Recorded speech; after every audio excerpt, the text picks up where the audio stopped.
Hello students, कल हम लोगों ने प्रीवियस लेक्चर में हम लोगों ने पढ़ा था बायोलॉजिकल क्लासिफिकेशन में हम लोगों ने कंप्लीट किया था 5 किंगडम क्लासिफिकेशन तक। देखिए 5 किंगडम क्लासिफिकेशन में प्रीवियस लेक्चर में हम लोगों ने देखा था 5 kingdom classification was given by R.H. Whittaker। एक क्वेश्चन तो ये है। फिर हम लोगों ने देखा था इसमें Monera, Protista, then Fungi, then Plantae and Animalia. हम लोगों ने ये टोटल 5 किंगडम देखे थे, Monera, Protista, fungi, Plantae, Animalia. This was given by R.H. Whittaker 5 kingdom classification. Then Woese साहब थे जिन्होंने क्या किया, मोनेरा को एक तो आर्की बैक्टीरिया और दूसरे नंबर पे यू बैक्टीरिया में डिवाइड कर दिया। तो मोनेरा को इन्होंने एक किंगडम ये हो गया, दूसरा किंगडम ये हो गया। फिर तीसरे नंबर पे आया प्रोटिस्टा, चौथे नंबर पर आया जाकर के फंजाई, पांचवें नंबर पर आया प्लांटी और छठे नंबर पे आया एनिमेलिया। तो ये देखिए archaebacteria, eubacteria, then protista, fungi, plantae और एनिमेलिया। ये वूजे साहब थे जिन्होंने, कार्ल वूजे, जिन्होंने ये 6 किंगडम क्लासिफिकेशन सिस्टम को दिया। ये भी एक्सेप्टेड है। अब हम लोग यहाँ पर आज ये देखेंगे अबाउट द फंजाई। मोनेरा और प्रोटिस्टा ये हम लोग प्रीवियस लेक्चर में देख चुके हैं, इसलिए we will start today with the fungi। Fungi को माइकोटा भी बोलते हैं। एक और ये पॉइंट है, the fungi is also known as mycota.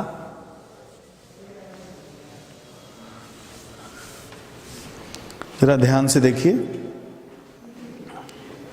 हम बोले हैं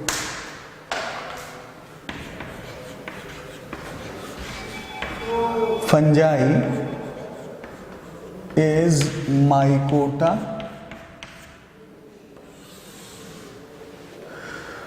फंजाई ये जो सेपरेट किंगडम में रखा गया, इसका रीजन थोड़ा सा हम लोगों ने डिस्कस किया था। सबसे पहला, एक तो इसमें पूरी फंगल बॉडी जिन छोटी छोटी यूनिट से मिलकर बनी होती है, उन स्मॉल यूनिट्स को, या हम बोल सकते हैं फंगल सेल्स को, हम स्मॉल यूनिट बोलें या फंगल सेल्स बोलें, इन फंगल सेल्स को हम बोलते हैं हाइफी। सबसे पहले they are known as hyphae, यही यूनिट्स। अब ये जो हाइफी होते हैं, ये हाइफी आपस में जुड़ते चले जाते हैं। बहुत सारे हाइफी आपस में जुड़ करके माइसीलियम बना लेते हैं, ये इन्हीं हाइफी से। और ये जो माइसीलियम होती है, यही फंगल बॉडी होती है। एक पॉइंट ये है। दूसरा, एक तो ये जनरल पॉइंट हो गया। दूसरा जनरल पॉइंट ये हो गया, जो ये फंजाई है इसमें सेल वॉल प्रेजेंट होती है। ध्यान से समझिएगा, एक क्वेश्चन ये भी है और एक क्वेश्चन ये भी है। सेल वॉल इसमें पाई जाती है काइटिन की, और जो काइटिन है, chitin is a nitrogen containing polysaccharide.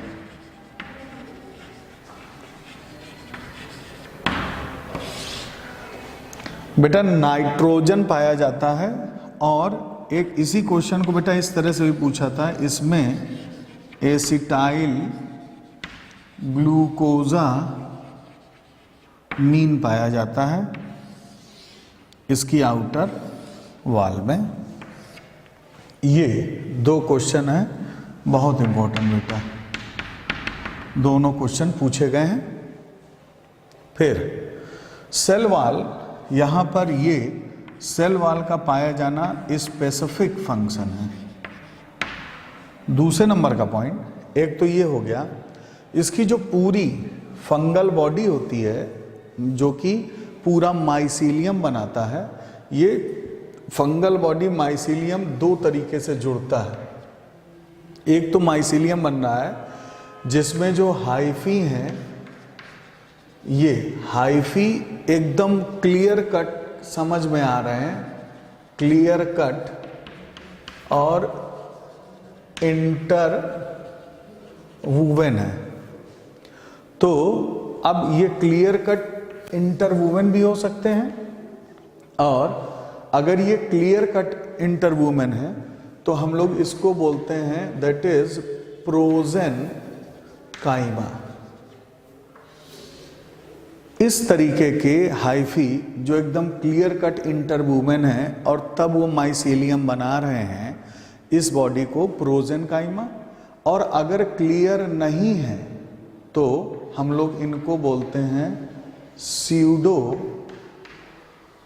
पैरेन काइमा। अगर आपस में उसमें इंटरवूवेन, आपस में जो गुत्थे हुए हैं, उलझे हुए हैं, वो क्लियर कट नहीं दिख रहे हैं, तो स्यूडो पैरेन काइमा। दूसरा, जो ये फंगल बॉडी होती है, ये थायलाइड होती है, थायलाइड बॉडी होती है। ध्यान दीजिएगा, थायलाइड बॉडी का मतलब होता है थायलस के आकार की। थायलाइड बॉडी जो होती है ये थैलस के आकार की होती है, और थैलस उस स्ट्रक्चर को बोलते हैं where no differentiation in root, stem और लीफ। जहाँ पर रूट, स्टेम और लीफ में डिफरेंशिएशन नहीं होता, इसको हम लोग, इस तरीके की बॉडी को हम बोलते हैं थायलस बॉडी, थायलस। अगर किसी भी तरह की प्लांट बॉडी में रूट, स्टेम और लीफ में डिफरेंशिएशन नहीं है तो हम उस बॉडी को बोलते हैं थायलस शेप की या थायलॉइड बॉडी बोलते हैं। दूसरा, जो यहाँ पर हाइफी है फंगल सेल, फंगस की बॉडी में, यही बेटा फंगल सेल्स हैं। अब एक क्वेश्चन आता है कि इनका नाम सेल्स ही क्यों नहीं दिया गया, क्यों दिया गया हाइफी? तो रीजन इज दिस, हाइफी जो होता है, ये हाइफी एक तो एब्जॉर्प्टिव नेचर का होता है, यहाँ पर इसका नेचर प्योर एब्जॉर्प्टिव ही होता है, ये एब्जॉर्व करता है। दूसरा, इसकी सेल्स में और भी कुछ स्पेसिफिक फीचर्स हैं, उनको जरा डिस्कस कर लेते हैं हम लोग। देखिए जरा ध्यान से,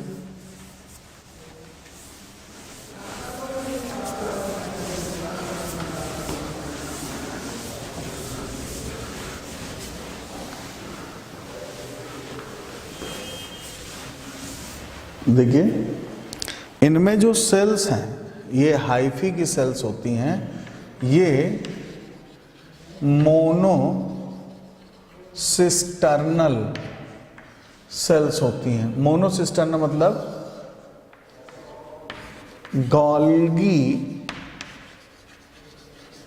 बॉडी में सिंगल सिस्टर्नी पाई जाती है। सिंगल सिस्टर्नी अगर मिली है तो इसको हम लोग बोलते हैं मोनोसिस्टर्नल। दूसरा एक और क्वेश्चन यहीं से बहुत इंपॉर्टेंट पूछता है, वो है रिजर्व फूड मटेरियल फंजाई में क्या होता है। तो रिजर्व फूड मटेरियल यहाँ पर ऑयल और ग्लाइकोजन होता है। देखिए, जबकि ग्लाइकोजन, आपको ध्यान है कि ग्लाइकोजन एक स्टोरेज पॉलीसैकेराइड है। कहाँ पर? एनिमल्स में। ये स्टोरेज पॉलीसैकेराइड है एनिमल्स में। इसीलिए इस ग्लाइकोजन को इसकी वजह से भी देखिए ये डिफर करता है प्लांट से। क्वेश्चन पूछा था कि इनमें से कौन कौन से फीचर हैं जिनसे फंजाई प्लांट से डिफर करती है। सो यहाँ पर ये ग्लाइकोजन वाले फीचर में भी ये प्लांट से डिफर करती है, क्योंकि प्लांट में स्टार्च होता है, कुछ में रिजर्व फूड ऑयल भी हो सकता है, स्टार्च होता है, कुछ में प्रोटीन भी होता है, ये है। लेकिन ये ग्लाइकोजन वाला फीचर प्लांट में नहीं होता है। दूसरा, इसकी जो सेल वॉल थी सेलुलोज की ना बन करके किसकी थी? काइटिन की थी। अब जब ये एनिमल्स में रिजर्व फूड ग्लाइकोजन पाया जाता है तो क्वेश्चन पूछा है कि फिर इस माइकोटा को एनिमेलिया में क्यों नहीं रख दिया? तो आंसर ये है कि एनिमल्स के केस में सेल वॉल का स्पेसिफिक रोल नहीं था, कहीं पर सेल वॉल वाली कोई ज़रूरत ही नहीं थी और न ही इवोल्यूशनरी सीक्वेंस में कहीं पाई गई। इस वजह से इसको फिर एक सेपरेट किंगडम में इनको रखना पड़ा, दैट वाज द माइकोटा और फंजाई। रिजर्व फूड मटेरियल हो गया। इसके बाद जो ये फंजाई होती है, फंजाई में एक और स्पेसिफिक पॉइंट ये है कि इसका जो माइसीलियम है, ये माइसीलियम क्या होता है? कई तरह का माइसीलियम होता है। जैसे देखिए, ये हाइफी है, ये हाइफल सेल्स हैं, और ये देखिए हाइफल सेल्स जुड़ती चली गई। एक चीज़ और, ये इस तरह बनाने का ये मतलब नहीं है कि एकदम इसी सीक्वेंस में जुड़ती हैं। ये हम आपको यहाँ पर ये समझाना चाह रहे हैं कि ये जुड़ी। देखिए, एक हाइफी ये है, एक हाइफी ये है, एक हाइफी ये है। बहुत सारे हाइफी जुड़ करके माइसीलियम बना लेते हैं। अब ध्यान दीजिए, इसके अंदर का ये जो कुछ भी पूरा ये न्यूक्लियस, अब इसके अंदर का ये देखिए, ये जो कुछ भी ये साइटोप्लाज्म है, ये एक सेल का दूसरे साइटोप्लाज्म से छोटे छोटे पोर पाए जाते हैं जिनसे ये आपस में कनेक्टेड रहता है। मतलब एक सेल से दूसरी सेल का जो कम्युनिकेशन होता है ये मेंटेन रहता है। This is hyphae 1, hyphae 2, hyphae 3।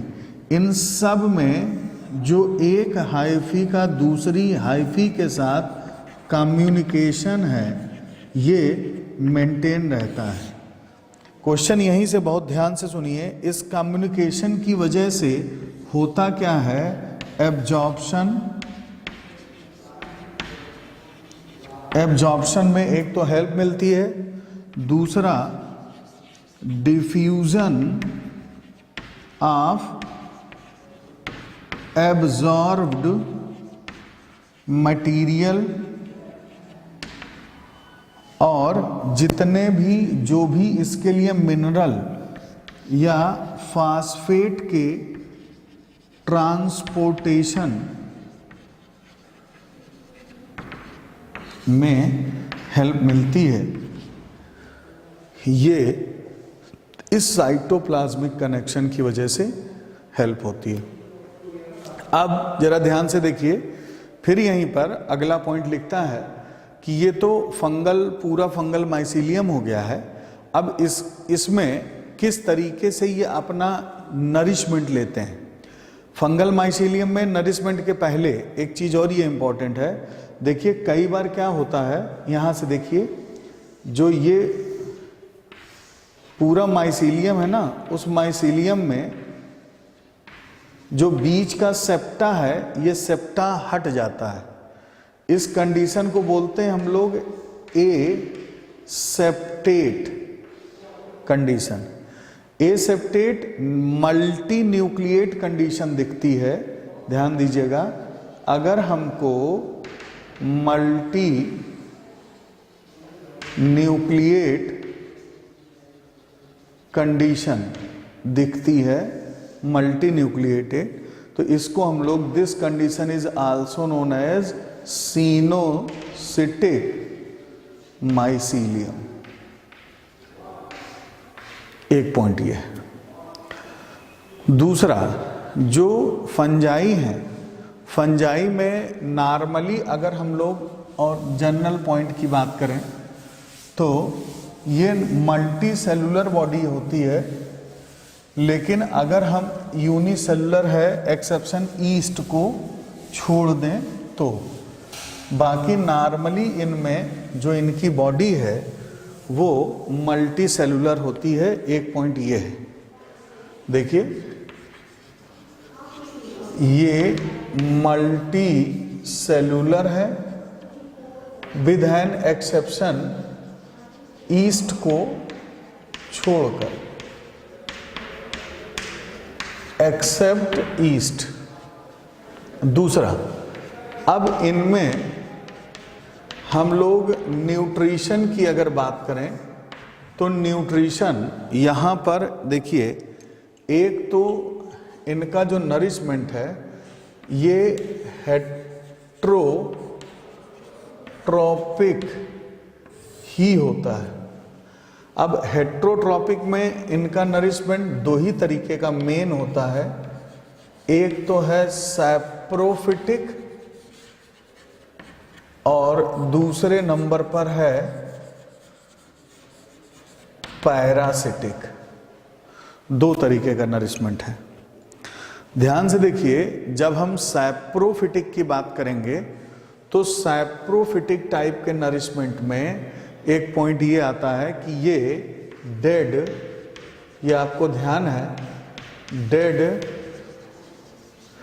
Decaying matter से अपना फूड लेते हैं। सैप्रोफिटिक में क्या करते हैं, ये देखिए, ये जैसे ये कोई भी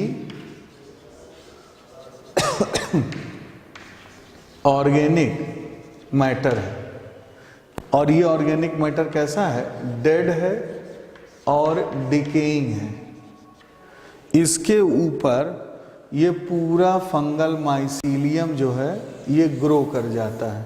ये इस डेड डिकेइंग मैटर के ऊपर पूरा फंगल माइसीलियम ग्रो कर जाता है। पहले कुछ ऐसे डाइजेस्टिव एंजाइम को सिक्रीट कर देता है जो उस पूरे ऑर्गेनिक मैटर को लिक्विफाई कर देते हैं, और उसके बाद फिर ये पूरा माइसीलियम क्या करता है, उस लिक्विफाइड फूड को एब्जॉर्ब कर लेता है। ये एब्जॉर्ब करता है उस लिक्विफाइड मटेरियल को। ये हो गया सैप्रोफिटिक नेचर। अच्छा, पैरासिटिक नेचर में क्या होता है, पैरासिटिक नेचर में सपोज करिए ये एक होस्ट है, इस होस्ट की बॉडी में इस तरीके से देखिए ये हास्टोरिया डेवलप कर लेते हैं। ये हास्टोरिया, और ये हास्टोरिया क्या करता है, होस्ट की बॉडी से नरिशमेंट होस्ट की बॉडी से नरिशमेंट ड्रॉ करता है। एक पॉइंट ये, ध्यान समझिए। अब ये तो क्वेश्चन बेटा ये पूछ चुका है, ये जितने पॉइंट लिखे ये पूछ चुका है। अब क्वेश्चन कितना बढ़िया देखिए बन सकता है। एक पॉइंट, जब सैप्रोफिटिक मोड है तो इस सैप्रोफिटिक मोड में वो डेड से ऑर्गेनिक मैटर ले रहा है। ध्यान से समझिएगा, जब वो डेड से ऑर्गेनिक मैटर ले रहा है, ये इस मोड को बोला सैप्रोफिटिक। और जब लिविंग टिश्यू से या लिविंग किसी भी बॉडी से ऑर्गेनिक मैटर ले रहा है तो हम लोगों ने बोला पैरासिटिक मोड। जरा देखिए, ये फंजाई या तो डेड से लेगा या लिविंग से ऑर्गेनिक मैटर लेगा। करता क्या है, वो इसी न्यूट्रिशन में जो भी ऑर्गेनिक मैटर है, अब आप समझ सकते हैं ये ऑर्गेनिक मैटर वो किसी से भी ले सकता है, चाहे वो डेड हो और चाहे लिविंग हो। ये जो ऑर्गेनिक मैटर है, इस ऑर्गेनिक मैटर को वो इनऑर्गेनिक कंपोनेंट में तोड़ेगा और प्लस एनर्जी रिलीज कर लेगा अपने लिए। ये सीधा फंडा है फंजाई में नरिशमेंट का। हम लोगों ने फंगल माइसीलियम की बॉडी देखा। और एक चीज और, ये जो फंजाई होती है ना, ये बेटा बहुत ही इंपॉर्टेंट पॉइंट, ये कॉस्मोपॉलिटन होती है। कॉस्मोपॉलिटन मतलब कहीं पर भी पाई जाती है, हर जगह, एवरीवेयर। एवरीवेयर पाई जाती है, ये कॉस्मोपॉलिटन होती है। बेटा इसी में एक क्वेश्चन पूछा था जो आपको बता दूं, वो है इपीजाइलिक फंजाई। इपीजाइलिक फंजाई कहाँ पाई जाती है?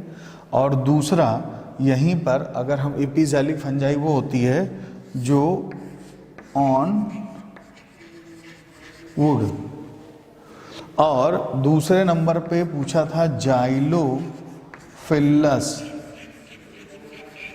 जाइलोफिलस फंजाई पाई जाती है ऑन बर्न्ड वुड पर।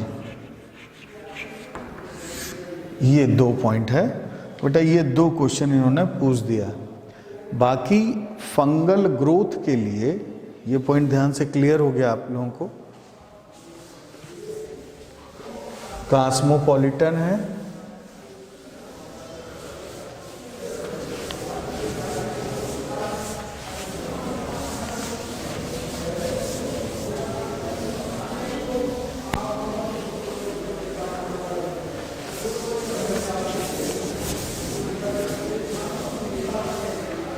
देखिए फिर बोलता है यहीं से, ये वार्म और ह्यूमिड, वार्म और ह्यूमिड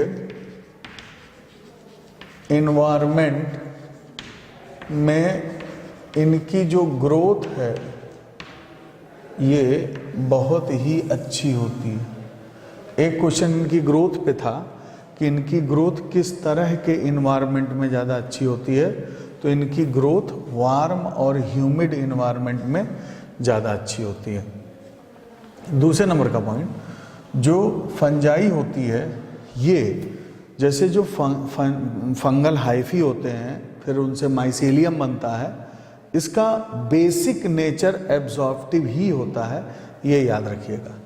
अब हम लोग आ जाएं यहाँ पर रिप्रोडक्शन